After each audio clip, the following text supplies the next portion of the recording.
Hi ನಮಸ್ಕಾರ ಗೆಳೆಯರೇ, ಇವತ್ತಿನ ಈ ವಿಡಿಯೋದಲ್ಲಿ ನಾಗಾ ಸಾಧುಗಳ ನಿಗೂಢ ಸಾಧನಗಳ ಬಗ್ಗೆ ನೋಡೋಣ. ಹಾಗೂ ನಾಗಾ ಸಾಧುಗಳು ಹುಟ್ಟಿದ್ದು ಹೇಗೆ ಅಂತ ನೋಡೋಣ. ಹಾಗೂ ನಾಗಾ ಸಾಧುಗಳಿಗೆ ಏಕೆ ಚಳಿಯಾಗುವುದಿಲ್ಲ ಅಂತ ನೋಡೋಣ. ಹಾಗೂ ಅವರ ಅಗ್ನಿ ಸಾಧನ ಬಗ್ಗೆ ನೋಡೋಣ. ಹಾಗೂ ನಾಡಿ ಶೋಧನ ಬಗ್ಗೆ ಕೂಡ ನೋಡೋಣ. ಹಾಗೂ ಅವರು ತಮ್ಮ ಮೈಗೆ ಬೂದಿಯನ್ನು ಯಾಕೆ ಬಡಿಯುತ್ತಾರೆ ಅಂತ ಕೂಡ ವಿವರವಾಗಿ ನೋಡೋಣ ಬನ್ನಿ. ಇದು ಚಳಿಗಾಲ. ಉತ್ತರ ಭಾರತದಲ್ಲಿ ಚಳಿಯ ಪ್ರಮಾಣ ಬೇರೆಲ್ಲೆಡೆಗಿಂತ ಹೆಚ್ಚು. ಕೆಲವೆಡೆ ರಸ್ತೆಗಳು ಹಿಮದಿಂದ ಆವೃತವಾಗಿವೆ. ಈ ಸಂದರ್ಭದಲ್ಲಿ ಉತ್ತರ ಪ್ರದೇಶದ ಪ್ರಯಾಗ್ರಾಜ್ನಲ್ಲಿ ಫೆಬ್ರವರಿ 26ರವರೆಗೆ ಮಹಾಕುಂಭ ಮೇಳ ನಡೆಯಲಿದ್ದು ನಾಗಾ ಸಾಧುಗಳು ಆಗಮಿಸಿದ್ದಾರೆ. ಮೈ ಕೊರೆಯುವ ಚಳಿ. ದಪ್ಪ ಬಟ್ಟೆಗಳನ್ನು ಧರಿಸಿ ಅದರ ಮೇಲೆ ನಾನಾ ರೀತಿಯ ಜಾಕೆಟ್ಗಳನ್ನು ಧರಿಸಿದರೂ ಚಳಿ ಕಡಿಮೆಯಾಗುವುದಿಲ್ಲ. ಆದರೆ ನಾಗಾ ಸಾಧುಗಳು ಮಾತ್ರ ಬರಿ ಮೈಯಲ್ಲಿಯೇ ಓಡಾಡುತ್ತಾರೆ. ಅವರಿಗೆ ಏಕೆ ಚಳಿಯಾಗುವುದಿಲ್ಲ ಎಂಬುದು ಬಹುತೇಕರಿಗೆ ಪ್ರಶ್ನೆಯಾಗಿದೆ. ಅದರ ಬಗ್ಗೆ ಕೆಲವು ಮಾಹಿತಿಗಳು ಇಲ್ಲಿ ವಿವರಿಸಲಾಗಿದೆ ನೋಡಿ. ನಾಗಾ ಸಾಧುಗಳು ಹುಟ್ಟಿದ್ದು ಹೇಗೆ? ಶಂಕರಾಚಾರ್ಯರು 4 ಮಠಗಳನ್ನು ಸ್ಥಾಪಿಸಿದ ನಂತರ ಅದರ ಭದ್ರತೆಯ ಬಗ್ಗೆ ಕಾಳಜಿ ವಹಿಸಿದರು.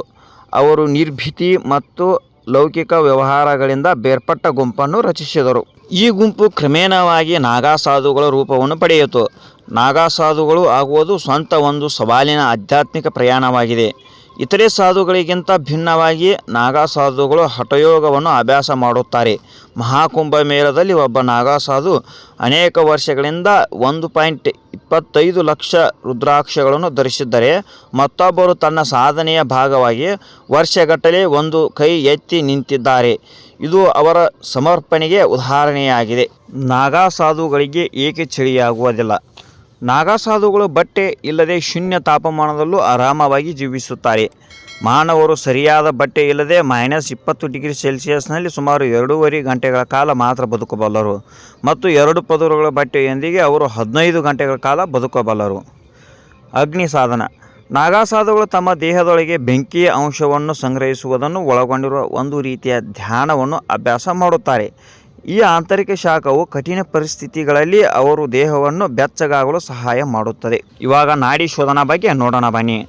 ನಾಡಿ ಶೋಧನಾ ಪ್ರಾಣಾಯಾಮದ ಮೂಲಕ ನಾಗಾಗಳು ತಮ್ಮ ದೇಹದೊಳಗಿನ ಗಾಳಿಯ ಹರಿವನ್ನು ಸಮತೋಲನಗೊಳಿಸುತ್ತದೆ.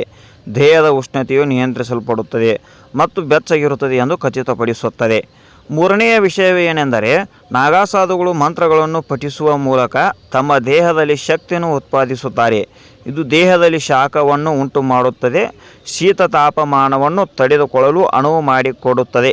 ನಾಗಾ ಸಾಧುಗಳು ತಮ್ಮ ದೇಹವನ್ನು ಆವರಿಸಿರುವ ಬೂದಿ ನಿರೋಧಕ ಪದರವಾಗಿ ಕಾರ್ಯನಿರ್ವಹಿಸುತ್ತದೆ.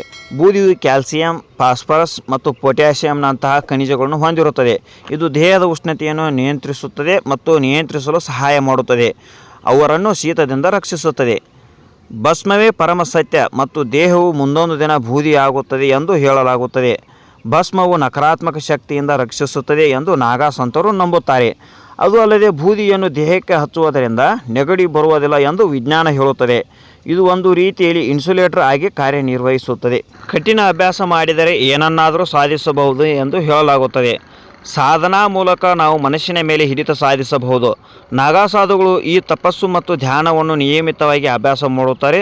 ಮನಸ್ಸು ಮತ್ತು ದೇಹದ ಮೇಲೆ ಹಿಡಿತ ಸಾಧಿಸುತ್ತಾರೆ. ಇದರಿಂದಾಗಿ ಅವರಿಗೆ ಶೀತ ಮತ್ತು ಬಿಸಿಯ ಭಾವನೆ ತಿಳಿದಿಲ್ಲ. ಯೋಗ ಜೀವನ ಶೈಲಿಯ ಭಾಗವಾಗಿರಬೇಕು ಎಂದು ಹಲವರು ಹೇಳುತ್ತಾರೆ. ಮನಸ್ಸನ್ನು ನಿಯಂತ್ರಿಸಲು ಮತ್ತು ಆರೋಗ್ಯವಾಗಿರಲು ಯೋಗವು ಪರಿಹಾರವಾಗಿದೆ. ಯೋಗದ ಮೂಲಕ ಅವರು ತಮ್ಮ ದೇಹದ ಶಕ್ತಿಯನ್ನು ಹೆಚ್ಚಿಸುತ್ತಾರೆ. ಇಂತಹ ಇನ್ನಷ್ಟು ಉಪಯುಕ್ತ ವಿಡಿಯೋಗಳಿಗಾಗಿ ನಮ್ಮ ಚಾನಲನ್ನು ಸಬ್ಸ್ಕ್ರೈಬ್ ಮಾಡಿ ಹಾಗೂ ಇತರರಿಗೂ ಶೇರ್ ಮಾಡಿ.